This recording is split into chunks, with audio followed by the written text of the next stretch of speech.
Pterodáctil, ma. Güey. Ahí está el Toto. Bien. Ay, Josefina. Salió tu trasero, chef. Pío.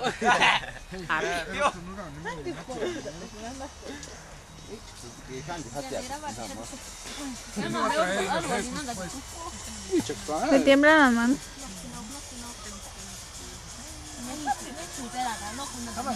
Todo el mundo espantándolo, ¿no?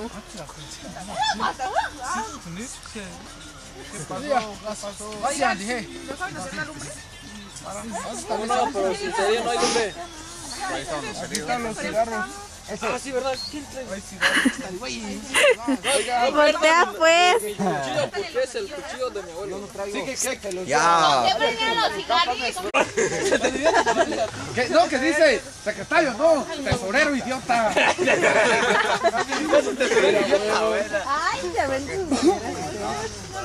¿Esto qué? Tú eres el secretario, güey, ya la lumbre. Mira, Mira, ey, que la jefa del grupo haga la lumbre, pues, la chida. Ah, sí, la ay, sí. ¿Qué Lenny, al rato tengo un incendio,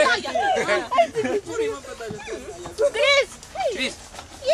Ay, déjame hablar. ¿Qué? Luego vas a estar grabando ya. Que se Luego que ya se emborrachen todos. Ay, para otra vez vengamos. Pero chat, pues, ¿qué haces, chazón? Ahí Después, vas a... Cris, a ver, préstamelo, yo te voy a mover. A ver, préstamelo. Préstamelo, Cris. Espérate. Ya, Roma. Es que la cosa es que te muevo así. Cris, ¿Qué? Cris, préstamelo. Espérame. Cris. Ya, güey, Roma. Lumbre. Soda, chica. Lumbre. Ande, no cae, güey. Ay, no, es...